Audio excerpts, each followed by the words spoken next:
Tonight we begin with a tale that has warmed hearts for generations, a story of love that blooms in the most unexpected places. Before you settle in and let your mind drift toward dreams, take a moment to get comfortable. Perhaps adjust your pillow and prepare for a journey to a world where romance lives in cobblestone streets and moonlit adventures. This isn't just any love story. It's the kind that reminds us that true connection transcends every boundary we think matters. In the heart of a bustling New England town, where gas lamps flickered against evening shadows and horse-drawn carriages clattered over worn brick streets, lived two souls who couldn't have been more different. One lived in luxury, pampered and protected. The other roamed free, surviving by wit and charm alone. Neither knew that fate was already weaving their stories together, preparing a romance that would prove love recognizes no social boundaries. Our story unfolds in an era when life moved at the pace of seasons rather than seconds, when families gathered around pianos for entertainment and Sunday dinners lasted for hours. It was a time when a lady's reputation mattered more than her dreams, and a gentleman's breeding determined his worth. Yet sometimes, in the most structured societies, the most beautiful chaos emerges when two hearts refuse to follow the rules. Picture, if you will, a grand Victorian home on the elegant side of town. Behind its pristine white fence and manicured gardens lived a family who believed in tradition, proper behavior, and keeping up appearances. The house itself seemed to breathe respectability, from its polished brass door knocker to its perfectly trimmed hedges. Inside, every room spoke of comfort and care, where fresh flowers adorned mahogany tables and crystal glasses caught the afternoon light. Here lived Lady. Though that wasn't her given name, she had earned this title through her refined manners, her gentle disposition, and her undeniable grace. Lady was a cocker spaniel of extraordinary beauty, with silky golden fur that caught the light like spun sunshine, and eyes that held depths of intelligence and kindness. Her humans, Jim Dear and Darling, had welcomed her into their home as a Christmas gift years ago, and she had become the center of their world. Every morning, Lady would wake on her silk cushion in the parlor, stretch elegantly, and pad softly to the kitchen, where Darling would greet her with gentle words and a breakfast served on fine china. Her days were filled with leisurely walks through the neighborhood's tree-lined streets, afternoon naps in patches of sunlight that streamed through lace curtains, and evenings spent curled beside the fireplace, while Jim Dear read aloud and Darling worked on her needlepoint. Lady's world was one of routine and comfort. She knew which neighbors would offer kind words and gentle pats, which gardens held the most interesting scents, and exactly when the postman would arrive each day. Her collar bore a gleaming license that proclaimed her status as a cherished family member, and her meals arrived punctually without her ever wondering where they came from. Life was predictable, safe, and thoroughly satisfying. Yet sometimes, when the wind carried unfamiliar scents through her window, or when she heard distant sounds of adventure beyond her garden gate, Lady would feel a strange stirring in her chest. She would lift her elegant head and wonder what lay beyond the boundaries of her perfect life.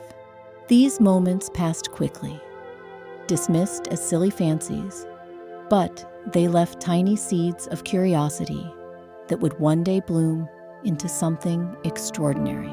On the other side of town, far from manicured lawns and crystal glasses, lived a very different soul.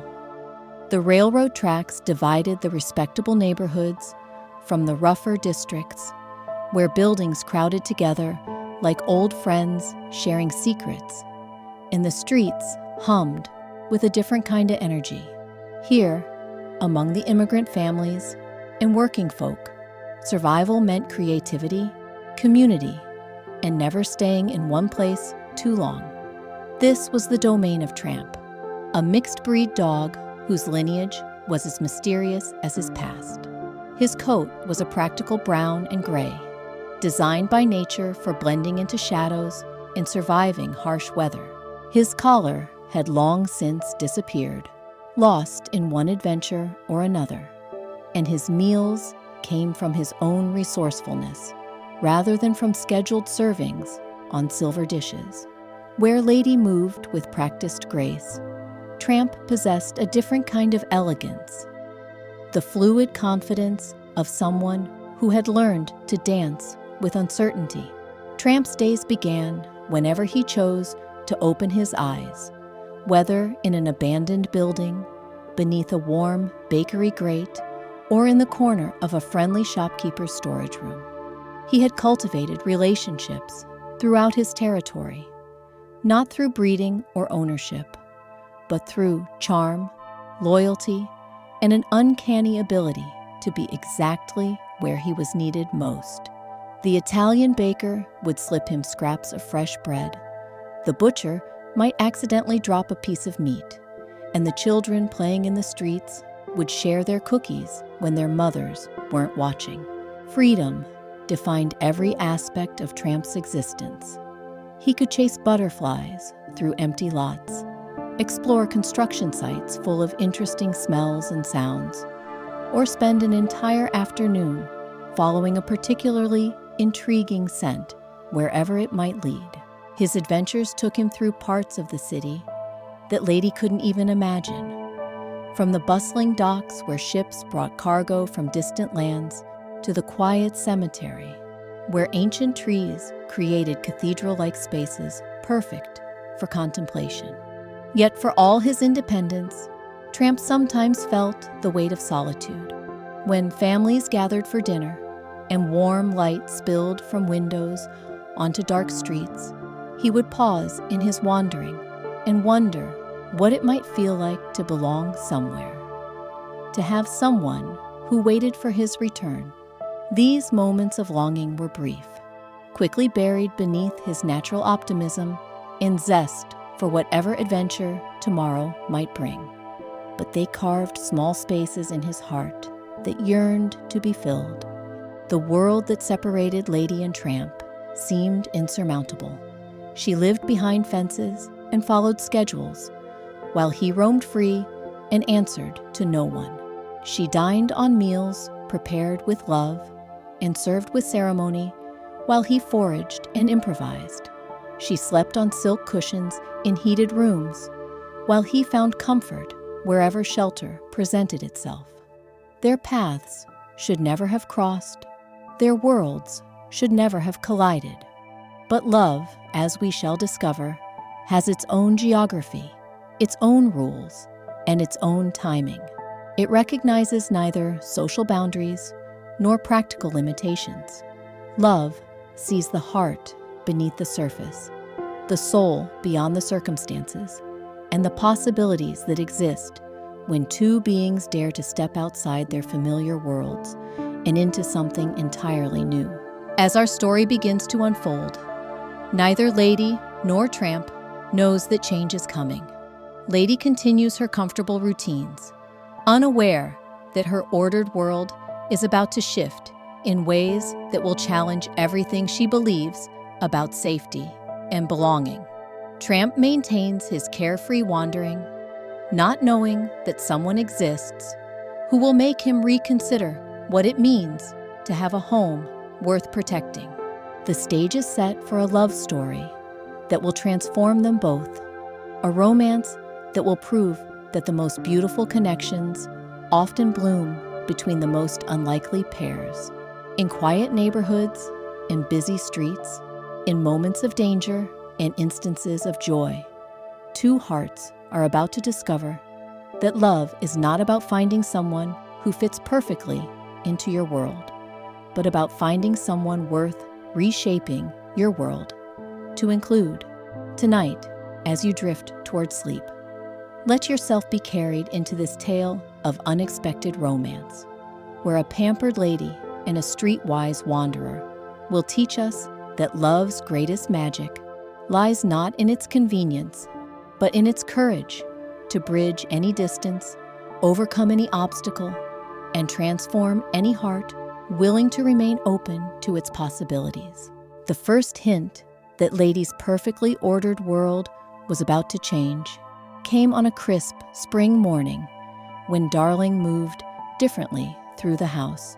There was a new gentleness to her step, a protective way she held herself that Lady's intuitive heart recognized immediately. Something wonderful and mysterious was growing within the woman who had shown her such unconditional love. And though Lady couldn't name what she sensed, her loyal spirit understood that their family was expanding in ways that would reshape everything. Jim Dear began treating Darling like she was made of the finest porcelain, helping her into chairs and insisting she rest her feet while he prepared tea. Their conversations carried hushed excitement mixed with nervous anticipation, and Lady would tilt her head curiously when they spoke in soft voices about nurseries and baby clothes and names they might choose. The house itself seemed to hold its breath, waiting for whatever transformation was approaching. As weeks passed into months, Lady noticed changes everywhere. A room upstairs that had once stored Jim Dear's fishing equipment was cleared out and painted the softest yellow. New furniture arrived, pieces unlike anything Lady had seen before, small and delicate, designed for someone very tiny indeed. Darling spent hours arranging and rearranging these mysterious items, her hands lingering lovingly on miniature blankets and impossibly small shoes. Lady tried her best to help, carrying Darling's slippers in her gentle mouth and positioning herself as a comfortable footrest when her beloved human needed to elevate her swelling feet. She sensed that her role as the center of attention was shifting, but her generous heart felt only excitement for whatever joy was coming to the family she adored. Love, she was learning, had room to grow rather than diminish when shared with more souls. Meanwhile, across town in his very different world, Tramp was having his own encounters with change, though he approached it with characteristic adaptability.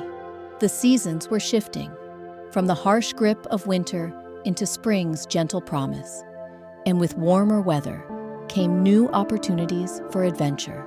Construction on a new apartment building had created fascinating piles of lumber to explore, and the increased activity around the train station meant more travelers dropping interesting scraps of food.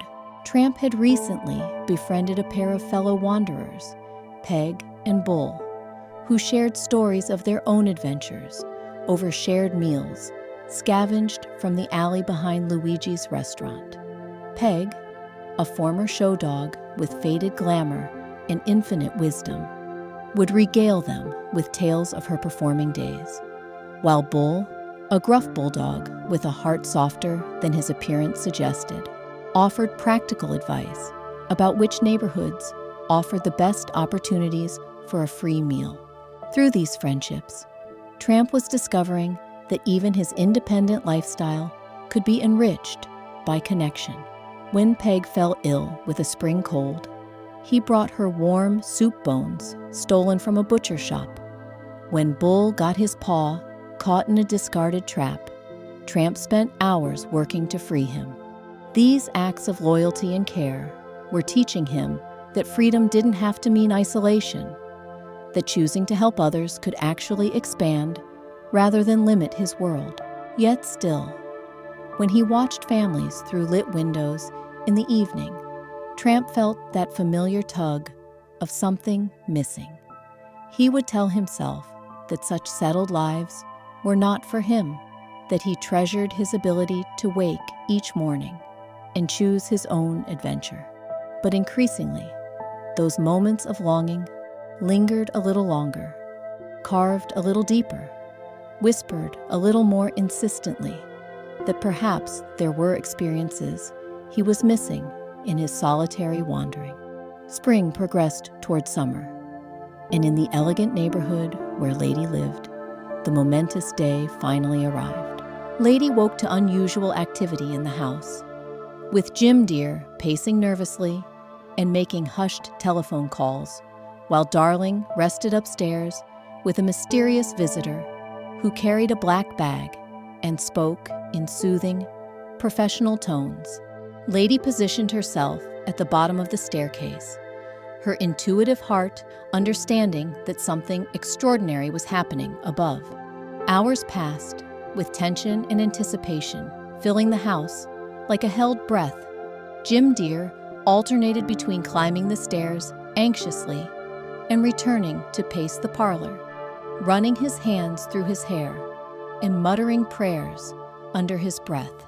Lady remained at her post, offering silent moral support through her faithful presence, sensing that her family needed her steady companionship now more than ever. Then, as afternoon sunlight slanted through the lace curtains, a new sound filled the house.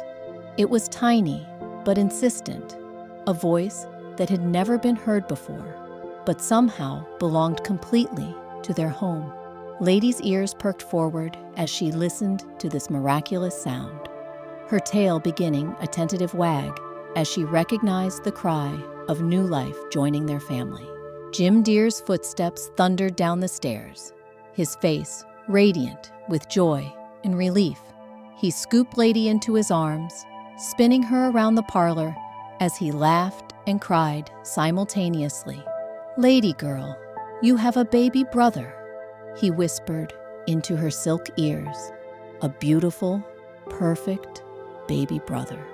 The words meant little to Lady, but the overwhelming happiness in Jim Dear's voice communicated everything she needed to understand.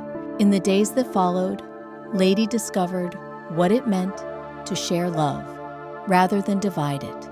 The tiny new family member, whom they called Baby, required constant attention and care. But rather than feeling displaced, Lady found herself embraced as an essential part of the nurturing team. She learned to lie quietly beside Darling during feeding times, providing warm comfort with her presence. She discovered that her gentle nature made her the perfect guardian, alert to any sound or movement that might disturb Baby's precious sleep. The house developed new rhythms centered around this small miracle. Meals came at different times, walks were shorter and more purposeful, and conversations were conducted in whispers that wouldn't wake a sleeping infant. Lady adapted to these changes with the grace that defined her character, finding joy in her expanded role as protector and companion to the growing family. Yet change, as Lady was about to discover, rarely arrives alone. Along with the joy of Baby's arrival came new responsibilities and challenges that would test the stability of her comfortable world. Jim Dear and Darling, devoted as they were to their growing family, found themselves overwhelmed by the demands of caring for an infant. Sleep became precious and scarce. Patience grew thin with exhaustion, and decisions that once seemed simple became complicated by the constant needs of their tiny son. It was during one of these overwhelming periods that Darling's Aunt Sarah announced she would come to help, while Jim Dear and Darling took a brief trip to recover their strength. Lady had never met Aunt Sarah, but she approached this news with her characteristic optimism, imagining another kind soul who would join their circle of love and care. She could not have imagined how drastically this visitor would reshape her understanding of safety, belonging, and the fragile nature of the life she had always taken for granted. As the day of Aunt Sarah's arrival approached, Lady noticed subtle changes in her human's behavior. They spoke in concerned whispers about how set in her ways Sarah could be, how particular she was about cleanliness and order, how little patience she had for disruption. Jim Dear spent extra time brushing Lady's coat and rehearsing commands he wanted her to remember, while Darling repeatedly reminded her to be on her very best behavior, to show Aunt Sarah what a well-mannered lady she truly was. The morning Jim Dear and Darling departed, Lady positioned herself by the window to watch for their return, not understanding that they would be gone for several days. When the taxi arrived, carrying a stern-faced woman with sharp eyes and an even sharper voice, Lady approached the door with her usual welcoming demeanor, tail wagging in friendly greeting, prepared to extend the same love and loyalty to this new member of their household. Aunt Sarah stepped through the doorway like winter entering a warm room, her presence immediately changing the very air around her. She was tall and angular, dressed in dark clothes that seemed to absorb light rather than reflect it, and her mouth was set in a permanent line of disapproval that suggested she had been disappointed by the world for many years. Her sharp eyes surveyed the house with the precision of a general inspecting troops, cataloging every detail and finding most of them wanting. Lady approached with her customary grace, her tail wagging in gentle welcome as she had been taught to greet all visitors. But instead of the kind words and gentle pats she expected, Aunt Sarah recoiled, as if Lady were something unpleasant that had wandered in from the street. "Shoo!" she commanded, waving her black umbrella in Lady's direction. "Filthy creature, get away from me this instant." The words struck Lady like cold water. Never in her life had anyone spoken to her with such disdain. She retreated a few steps, confused and hurt, her tail dropping as she tried to understand what she had done wrong. Perhaps Aunt Sarah was simply tired from her journey, or nervous about caring for Baby. Surely, once she settled in, she would see that Lady was part of the family, a beloved member who belonged in this house as much as anyone. But as the hours passed, Lady discovered that Aunt Sarah's coldness was not temporary fatigue, but a fundamental part of her character. The woman moved through the house, rearranging furniture, muttering about dog hair and unsanitary conditions, and shooting disapproving glances at Lady whenever their paths crossed. She instructed the housekeeper to wash everything twice, complained about the smell of animals, and made it clear that she considered Lady's presence a regrettable inconvenience to be tolerated rather than celebrated.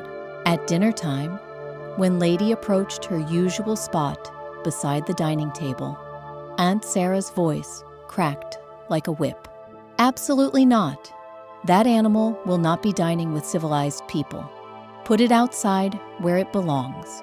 The housekeeper, clearly uncomfortable but unwilling to argue, gently led Lady to the kitchen, offering apologetic pats and whispered reassurances that this arrangement was only temporary.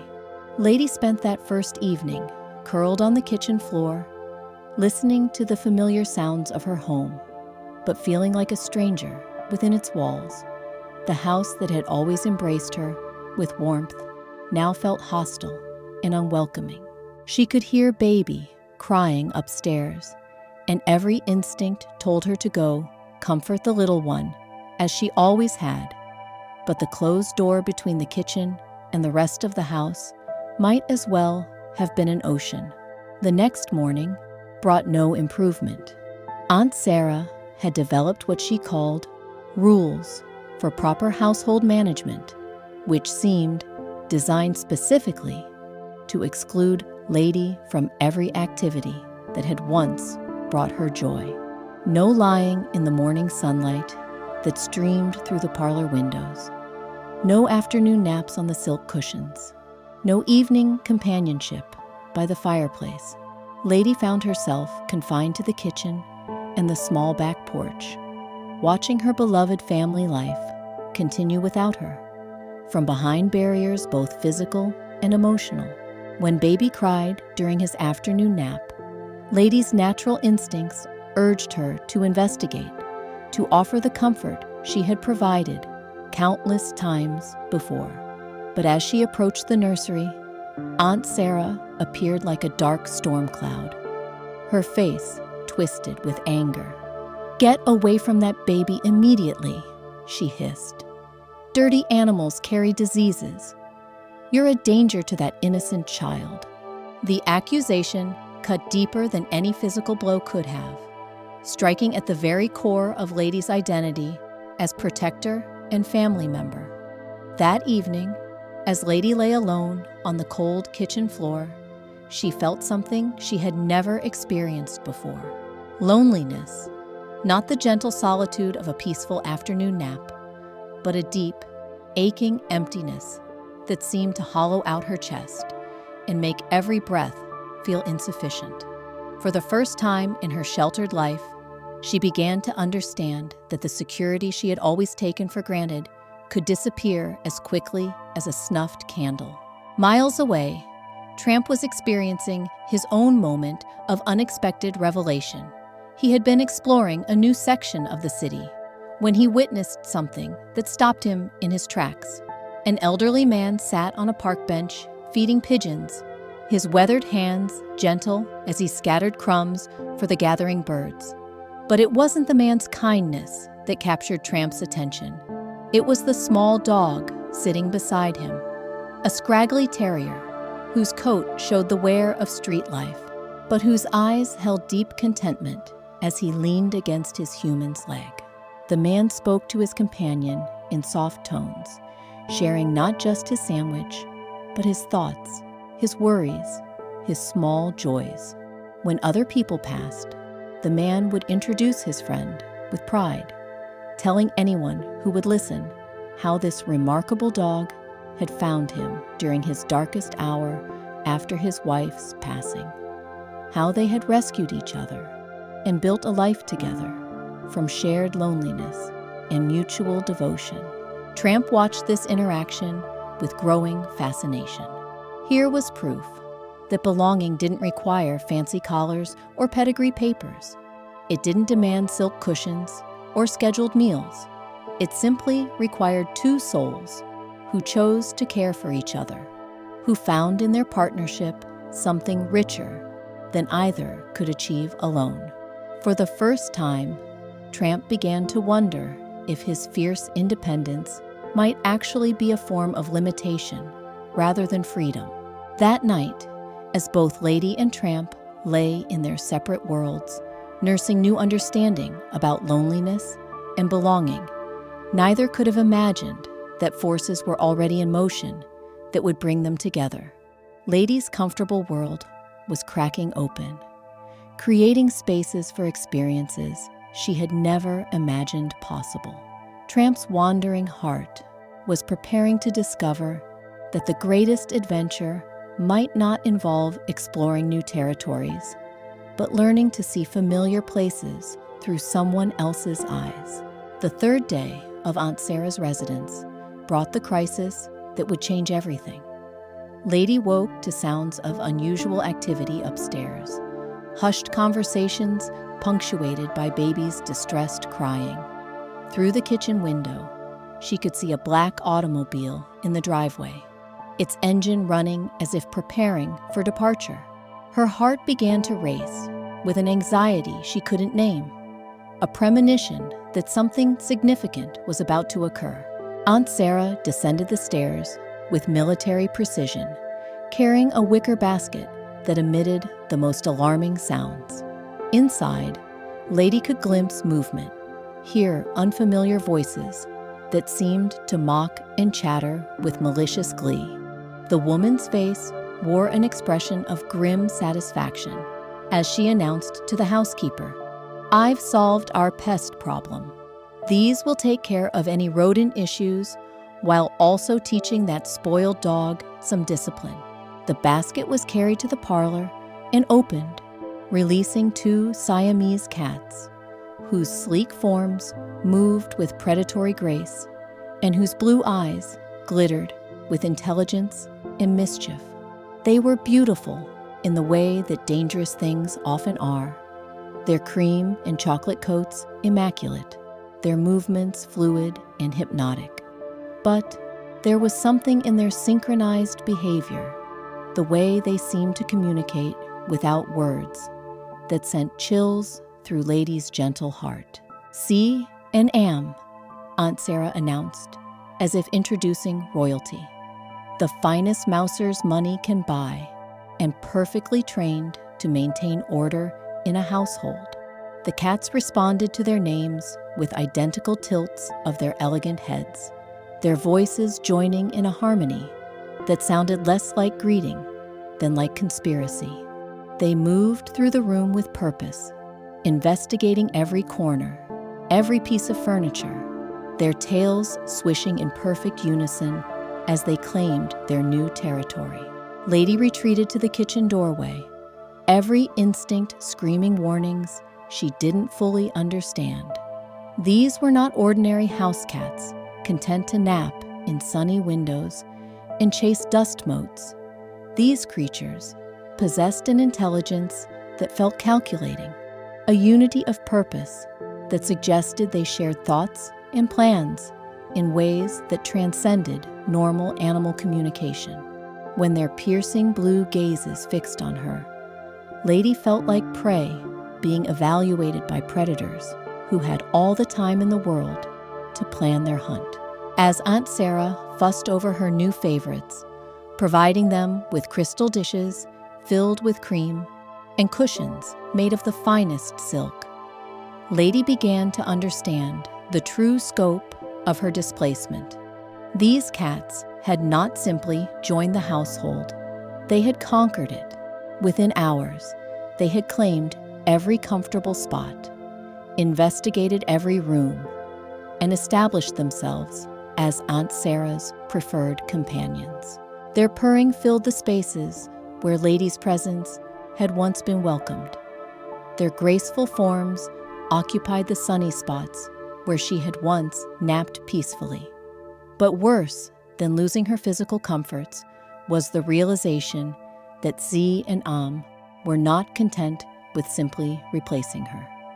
They watched her with calculating patience, their identical expressions suggesting shared knowledge of plans that boded ill for everyone except themselves. When Aunt Sarah left the room, their demeanor changed completely, their angelic purring replaced by whispered conversations conducted in their strange, harmonized voices. That afternoon, while Aunt Sarah napped and the cats supposedly rested in their new silk beds, Lady discovered just how dangerous her situation had become.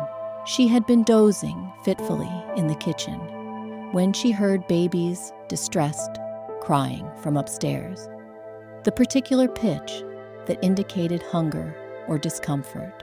Her motherly instincts overrode caution as she crept toward the nursery, driven by the need to offer comfort, even if she could no longer provide it directly. But as she reached the bottom of the staircase, she froze in horror. C and Am were already there, their sleek forms moving with silent purpose up the carpeted steps. Their intentions were unclear, but unmistakably sinister, their synchronized movement suggesting a plan that involved the helpless infant crying above. Lady's protective instincts exploded into action as she bounded up the stairs, her only thought to place herself between these predators and the baby she had sworn to guard. What followed was chaos that would reshape the trajectory of multiple lives. Lady's desperate attempt to protect baby resulted in overturned furniture, scattered belongings, and the kind of destruction that could not be explained away or ignored. When Aunt Sarah discovered the scene, her reaction was swift and merciless. The cats, with their supernatural ability to appear innocent, positioned themselves as victims of Lady's supposed aggression, their wide blue eyes radiating wounded dignity, while Lady stood panting amid the wreckage of what had once been a peaceful nursery. The judgment was immediate and final. That vicious animal has attacked my precious cats and terrorized this innocent baby, Aunt Sarah declared, her voice carrying the authority of absolute certainty. Such behavior cannot be tolerated in a civilized household. Tomorrow, that creature goes to the pound, where it can no longer endanger decent people. Lady felt her world collapse completely. The pound was a place whispered about in fearful tones among the neighborhood dogs, a destination from which few returned. But even more devastating than the threat to her own safety was the realization that she had failed in her most sacred duty. Baby remained in danger from the cats, but her attempt to protect him had only resulted in her removal from his life. The family she had loved with her whole heart now saw her as a threat rather than a guardian. That night, as Lady lay in the cold basement where Aunt Sarah had banished her, she stared through the small window at stars that seemed impossibly distant. Her collar, the symbol of her belonging and status, felt heavy around her neck, a reminder of everything she was about to lose. For the first time in her pampered life, she began to understand what it meant to be truly alone in a world that had turned hostile without warning. Above her, the house continued its routines, but she was no longer part of them. Baby's cries went unanswered by the one who had appointed herself his guardian. C and Am prowled the rooms with satisfied smugness, having successfully eliminated their only obstacle to complete domination. Aunt Sarah slept peacefully, convinced she had solved a dangerous problem through decisive action. But sometimes, in the darkest moments, when hope seems as distant as those cold stars, the universe begins weaving threads of possibility that will create tomorrow's miracles. Lady could not know that her crisis would become the catalyst for the greatest adventure of her life, that losing everything familiar would lead her to discover treasures she had never imagined existed. In another part of the city, Tramp lifted his head to gaze at those same stars, feeling an unusual restlessness that urged him toward adventures yet unknown. Two hearts were about to begin a journey toward each other, though neither yet suspected that their separate sorrows were about to transform into shared joy, that their individual struggles would soon become the foundation for a love story that would prove the most beautiful connections often emerge from the most unexpected circumstances. The morning that would change Lady's life forever dawned gray and threatening, with clouds that seemed to press down on the world like a heavy blanket of foreboding. She woke in the basement to the sound of Aunt Sarah's sharp voice giving instructions to someone at the front door. Words like dangerous animal and immediate removal, filtering down through the floorboards to where Lady huddled in her exile. Heavy footsteps descended the basement stairs, and Lady looked up to see a man in uniform carrying a leash and muzzle that spoke of official authority and grim purpose. His face was not unkind, but it held the professional detachment of someone accustomed to difficult tasks. "Come along now, girl," he said gently, though his hands were firm, as they fitted the muzzle over Lady's delicate muzzle and clipped the leash to her collar. "Let's make this easy on both of us. Smake, let tip the leash to her collar. This easy on both of us." Lady walked beside the uniformed man, with dignity, intact, despite her circumstances, her head held high, even as the muzzle pressed against her soft fur. The world outside her familiar gate looked different through eyes clouded with uncertainty. Colors seemed muted, sounds felt sharper, and every scent carried messages she had never learned to interpret. The dog catcher's truck waited at the curb like a metal beast, its wire cage door standing open to receive its newest passenger. As Lady was guided toward this uncertain fate, something extraordinary happened. A commotion erupted from the direction of Tony's restaurant, where the scent of garlic and tomatoes usually created the most welcoming atmosphere in the neighborhood. A brown and gray figure burst from the alley at full speed, pursued by what appeared to be an entire pack of angry dogs, their barks echoing off the brick buildings like thunder in a canyon. The running dog executed a series of impossible maneuvers, leaping over garbage cans, sliding under a parked wagon, and somehow managing to scatter his pursuers in 6 different directions while never losing his forward momentum. His technique was pure artistry, each movement calculated yet seemingly effortless, the product of years spent perfecting the fine art of strategic retreat. This was Lady's first glimpse of Tramp in action, though she didn't yet know his name or understand that fate was orchestrating their meeting through the chaos of his latest adventure.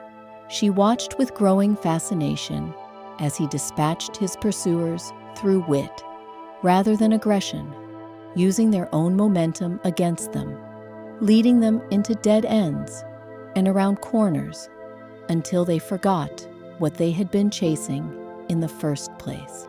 The dog catcher, momentarily distracted by this spectacular display of evasion, loosened his grip on Lady's leash just enough for her to feel the difference. In that instant, as Tramp's wild chase brought him careening directly toward them, several things happened simultaneously. The uniformed man lunged to avoid being knocked over. Lady felt her leash go slack, and a voice she would never forget called out, "This way, gorgeous," unless you prefer the scenic route to the city pound. Without conscious decision, Lady found herself running.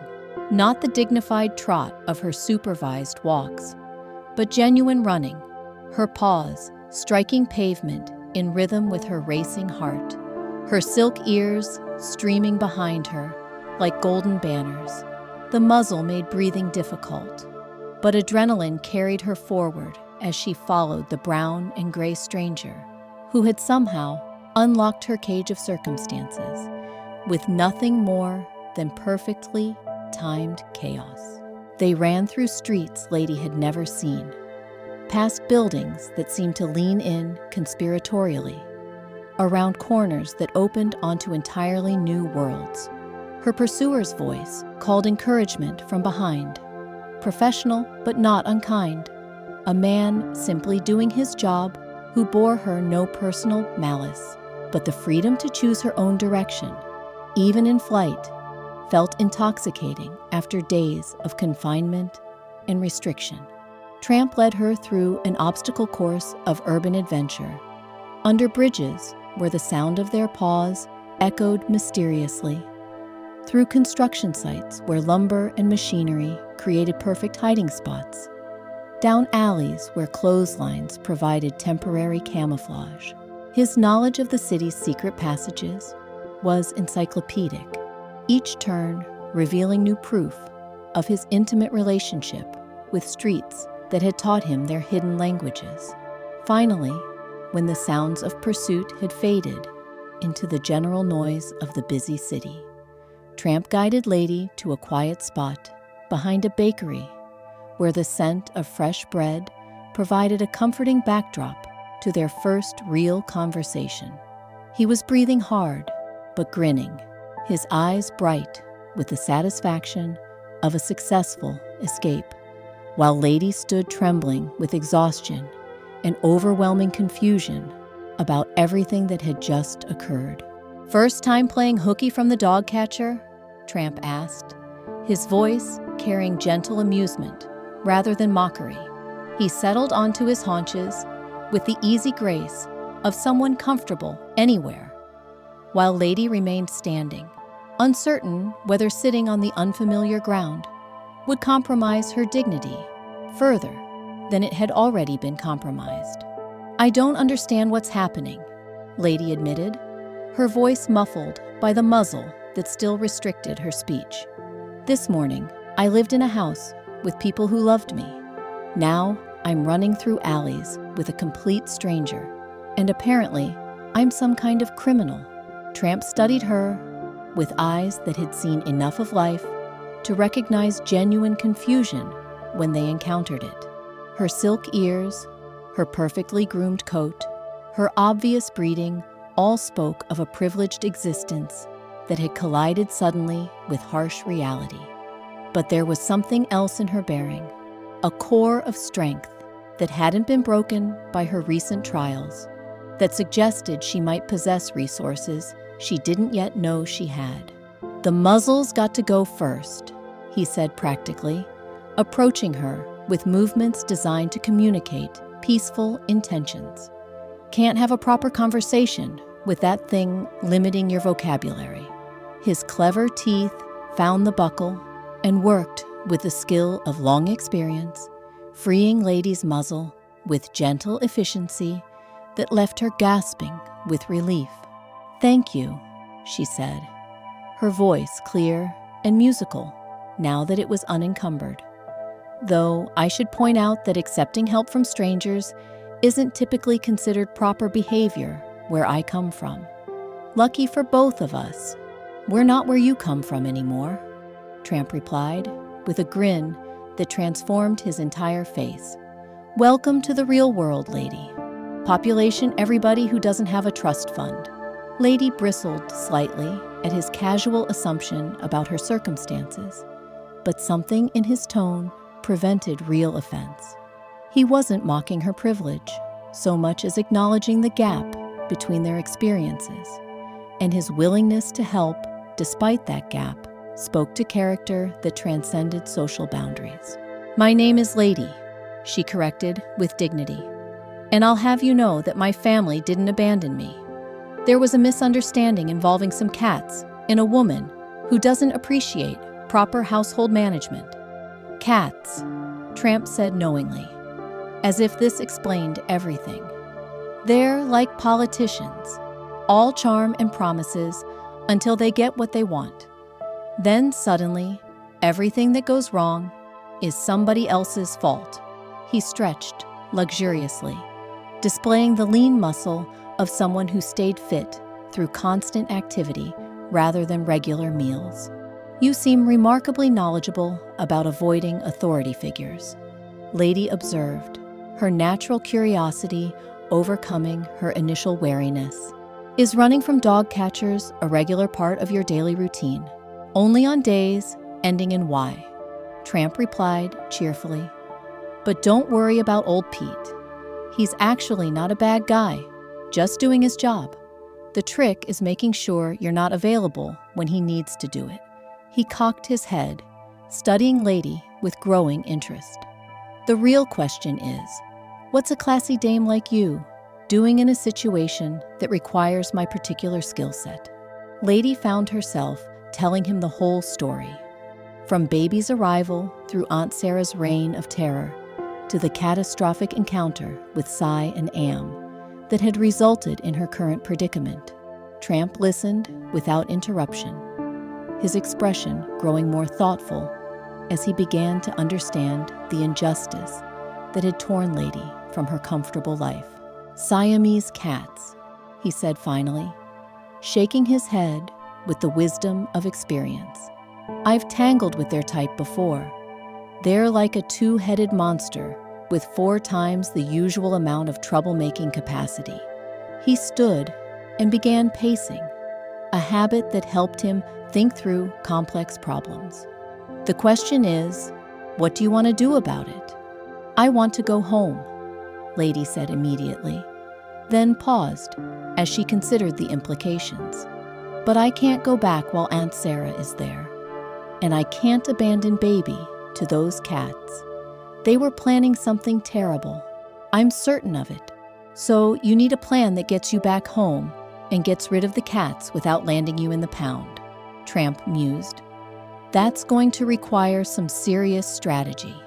He grinned suddenly, his eyes lighting up with the anticipation of a challenging adventure. Lucky for you, I happen to be an expert in creative problem solving. You would help me?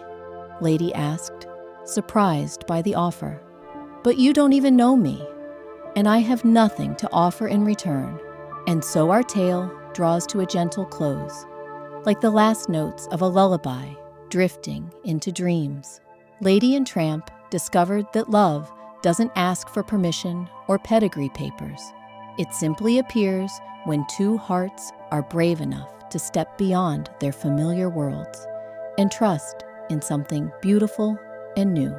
As you close your eyes tonight, remember that the greatest adventures often begin when we least expect them, and that sometimes the most unlikely friendships bloom into the most extraordinary love stories. Sweet dreams, and may your own heart always remain open to life's most wonderful surprises.